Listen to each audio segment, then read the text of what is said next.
വീണത് മുതൽ ഇസ്രായേലിന്റെ പീരങ്കിയുടെ ശബ്ദം ചെവിടടപ്പിക്കുന്ന കുട്ടികളാണ് ഞങ്ങളുടെ നാട്ടിൽ ജനിച്ചു വളർന്നവർ. ഈ കുഞ്ഞുങ്ങളെ സ്വന്തം നാടിനു വേണ്ടി അർപ്പിക്കുവാൻ സന്നദ്ധമാകുന്ന ഉമ്മമാരുടെ മനസ്സുകളാണ് ഞങ്ങളുടെ മണ്ണിന് ആത്മധൈര്യം പകർന്നു കൊടുക്കുന്നത് എന്ന് നാം അറിയേണ്ടതുണ്ട്. ഈ സന്ദർഭത്തിൽ സ്വന്തം സന്താനങ്ങളെ, സ്വന്തം മക്കളെ ഇസ്രായേൽ പീരങ്കികളുടെ മുന്നിൽ വെറും കാശിന് വിലയില്ലാത്ത ചെറിയ കല്ലിരുളകളുമായിട്ട് നേരിടുവാനുള്ള ആത്മധൈര്യം പകർന്നു കൊടുത്തുകൊണ്ട് മാതാക്കൾ അവരുടെ മക്കളെ സന്നദ്ധരാക്കിയപ്പോൾ ആ ശക്തിക്ക് മുന്നിലാണ് ഇസ്രായേൽ സൈന്യം അടപതറിപ്പോയത് എന്ന് ചരിത്രം നമുക്ക് പഠിപ്പിച്ചു തരികയുണ്ടായി. പട്ടിണിക്കിട്ട് പ്രഹരിച്ചിട്ടും വലിയ പീരങ്കികൾക്കും ബോംബിനുമിടയിൽ ക്രൂരമർദ്ദനങ്ങൾ നടത്തി പിഞ്ചു മക്കളെ നിഷ്കരണം അറുകൊല നടത്തിയിട്ടും ധൈര്യസമേതം എഴുന്നേറ്റ് നിൽക്കുന്ന ഉമ്മമാർ നമുക്കേവർക്കും മാതൃകയാണ്, പാഠമാണ്. അതിൽ നിന്ന് നാം പാഠം ഉൾക്കൊള്ളേണ്ടതുണ്ട്. ഓരോ പിഞ്ചു കുഞ്ഞുങ്ങളും ഗസയുടെ മണ്ണിൽ പിടഞ്ഞു വീഴുമ്പോൾ അതുപോലുള്ള നൂറുകണക്കിന് മക്കൾക്ക് ജന്മം കൊടുക്കുവാൻ ആവേശം കാണിക്കുന്നവരാണ് അവിടുത്തെ ഉമ്മമാരെന്നത് സ്വന്തം നാട്ടിന്റെ സ്വാതന്ത്ര്യത്തിനും സമാധാനത്തിനും വേണ്ടി എന്തും പരിഹരിക്കാൻ സന്നദ്ധമാകുന്ന ഉമ്മമാരെയാണ് നമുക്ക് പരിചയപ്പെടുത്തി തരുന്നത് എന്നത് നമ്മെപ്പോലുള്ള ഉമ്മമാർക്ക് ആവേശം പകരുന്നതാണ്.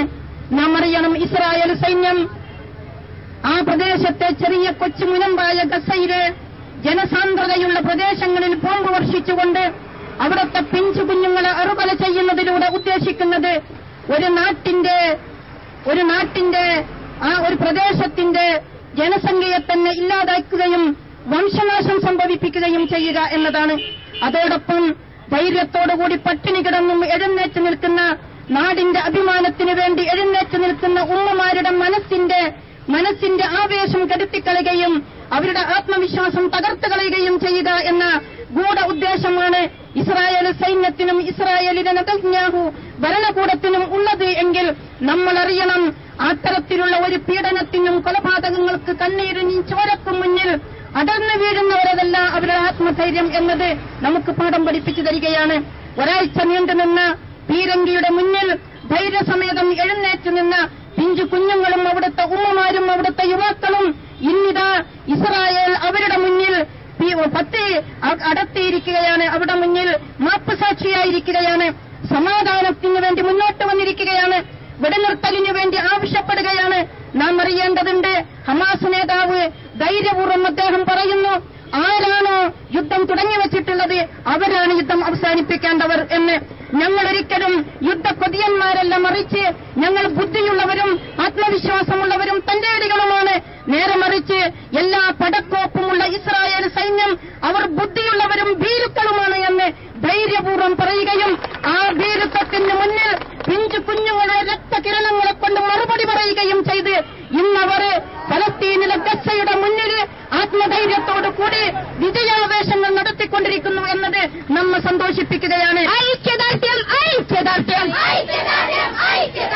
സമര പോരാളികൾക്ക് ഐക്യദാർഢ്യം.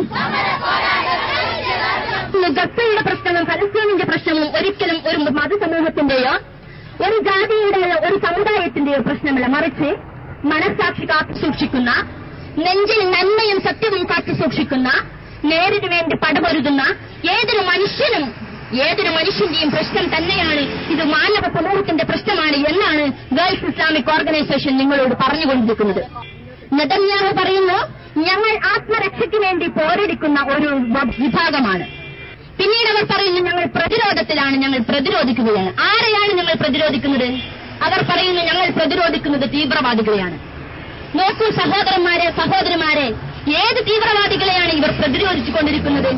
നമ്മൾ നിങ്ങൾക്ക് മുമ്പിൽ ഒടിച്ചുകൊണ്ടിരിക്കുന്ന ഈ സത്യങ്ങളുണ്ടല്ലോ, ഈ പിഞ്ചു മക്കളുണ്ടല്ലോ, ഈ പിഞ്ചു മക്കളുടെ മാംസവും അവയവവും വേർപെട്ടുപോയ ചോര തുളുമ്പുന്ന വെടിയേറ്റ ശരീരങ്ങൾ ഞങ്ങളുടെ മുമ്പിൽ ഞങ്ങൾ സമർപ്പിക്കുകയാണ്. ഈ പിഞ്ചു മക്കളാണോ, ഈ കുഞ്ഞു മക്കളാണോ തീവ്രവാദികൾ? ഞാൻ പറയുന്നു, ഒരിക്കലും ഫലസ്തീൻ മണ്ണിലെ ജനതയും ഗസ മണ്ണിലെ ജനതയും ഒരിക്കലും തീവ്രവാദികളോ ഭീകരവാദികളോ അല്ല, മറിച്ച് അവർ അവരുടെ മണ്ണിൽ ജീവിക്കാൻ വേണ്ടി പോരടിക്കുന്ന ഒരു ജനസമൂഹം മാത്രമാണ്. അതുകൊണ്ടാണ് ഖാലിദ് മിശ്അൽ പറഞ്ഞത് എന്ത്? ഞങ്ങളൊരിക്കലും യുദ്ധക്കൊതിയന്മാരല്ല, ഞങ്ങളൊരിക്കലും യുദ്ധക്കൊതിയന്മാരല്ല, ഞങ്ങൾ യുദ്ധം ആഗ്രഹിക്കുന്നവരല്ല, ഞങ്ങൾ യുദ്ധത്തിന് വേണ്ടി മുറവിളി കൂട്ടുന്ന ആളുകളല്ല, മറിച്ച് നിങ്ങളാണ് അത് ചെയ്യുന്നത്. ഇസ്രായേൽ ജനതയാണ് അത് ചെയ്യുന്നത്, ഇസ്രായേലിന്റെ ഭരണകൂടമാണ് അത് ചെയ്യുന്നത്. അതുകൊണ്ട് ഞങ്ങൾ ആഗ്രഹിക്കുന്നു, ഇത് യുദ്ധമല്ല ഞങ്ങൾക്ക് വേണ്ടത്, പക്ഷെ ഞങ്ങളുടെ മണ്ണ് ഞങ്ങളുടേതാവണം, ഞങ്ങളുടെ മണ്ണ് ഞങ്ങൾക്ക് തിരിച്ചു കിട്ടണം. നിങ്ങൾ മെല്ലെ മെല്ലെ പതിയെ പതിയെ തീവ്രവാദമെന്നും ഭീകരവാദമെന്നും പറഞ്ഞ് മെല്ലെ മെല്ലെ ഞങ്ങളിൽ നിന്നും നീക്കി വെക്കുന്ന ഞങ്ങളുടെ മണ്ണുണ്ടല്ലോ, ഞങ്ങളുടെ ജീവിക്കാനുള്ള സ്വാതന്ത്ര്യമുണ്ടല്ലോ, അവകാശമുണ്ടല്ലോ, അതാണ് ഞങ്ങൾക്ക് തിരിച്ചു നൽകേണ്ടത്, അതാണ് ഞങ്ങൾക്ക് തിരിച്ചു പിടിക്കേണ്ടത്. ഇതിനെ നിങ്ങൾ തീവ്രവാദം എന്ന് പറയുന്നുണ്ടെങ്കിൽ ലോകം അത് അംഗീകരിക്കില്ല. നമ്മൾ ഇന്ത്യക്കാരും എന്തുകൊണ്ടാണ് ഇതിന് മൗനം അവലംബിക്കുന്നത്? ആരെ പേടിച്ചാണ് നമ്മൾ മൗനം ഭജിക്കുന്നത്? ഇത് പറ്റില്ല. നമുക്കറിയാം, ഇടതുപക്ഷ പ്രസ്ഥാനങ്ങൾ, കേരളത്തിലെ ഇടതുപക്ഷ പ്രസ്ഥാനങ്ങൾ ഇതിനെതിരെ രംഗത്ത് വന്നു. ഗസക്കെതിരെ പ്രതികരിക്കണം, ഫലസ്തീൻ ജനതയ്ക്ക് വേണ്ടി നമ്മൾ ഒറ്റക്കെട്ടായി നിൽക്കണമെന്ന് പറഞ്ഞത് മാനുഷിക വികാരം പരിഗണിച്ചുകൊണ്ടാണ്, മനുഷ്യത്വം പരിഗണിച്ചുകൊണ്ടാണ്. ഈ ഒരൊറ്റ പ്രഖ്യാപനം മാത്രമാണ് ഗൾഫ് ഇസ്ലാമിക് ഓർഗനൈസേഷന് ഈ ജനങ്ങളോടും പറയുവാനുള്ളത്. ഒരിക്കലും ഭീരുക്കളായിരുന്നിട്ടില്ല ഫലസ്തീനിലെ ജനത, ഒരിക്കലും ഫലസ്തീനിലെയും ഗസയിലെയും മക്കൾ ഭീരുക്കളായിരുന്നില്ല. അവരോട് ചോദിക്കുന്നു, നിങ്ങൾ എന്തുകൊണ്ടാണ് ഇങ്ങനെ പ്രതിരോധിക്കാൻ, നിങ്ങൾ എന്തിനാണ് നിങ്ങൾ മക്കളെ പഠിപ്പിക്കുന്നത്? അവർ പറയുന്നു, ഞങ്ങൾ ചെയ്യേണ്ടതില്ലേ? ഞങ്ങൾ ഭയം നേടുകയാണോ വേണ്ടത്? ഞങ്ങൾ ഭയം നേടുകയാണോ വേണ്ടത്? അല്ല, ഞങ്ങൾ പ്രതിരോധിക്കും, ഞങ്ങളുടെ മണ്ണിന് വേണ്ടി ഞങ്ങൾ പ്രതിരോധിക്കുക ചെയ്യും. ഇവർക്ക് ഈ വിപ്ലവത്തിന്റെ പൂച്ചെണ്ടുകൾ ലോകത്തിനു മുമ്പിൽ സമർപ്പിക്കുന്ന, എല്ലാം സഹിച്ചും ക്ഷമിച്ചും നന്മയ്ക്കു വേണ്ടിയും സത്യത്തിനു വേണ്ടിയും പോരാടുന്ന ഫലസ്തീനിലെയും ഗസയിലെയും ധീര വിപ്ലവകാരികൾക്ക് വീണ്ടും വീണ്ടും വിപ്ലവത്തിന്റെ പൂച്ചെണ്ടുകൾ, അഭിവാദ്യത്തിന്റെയും ഐക്യദാർഢ്യത്തിന്റെയും പൂച്ചെണ്ടുകൾ അർപ്പിച്ചുകൊണ്ട് ഞാൻ എന്റെ വാക്ക് അവസാനിപ്പിക്കുന്നു.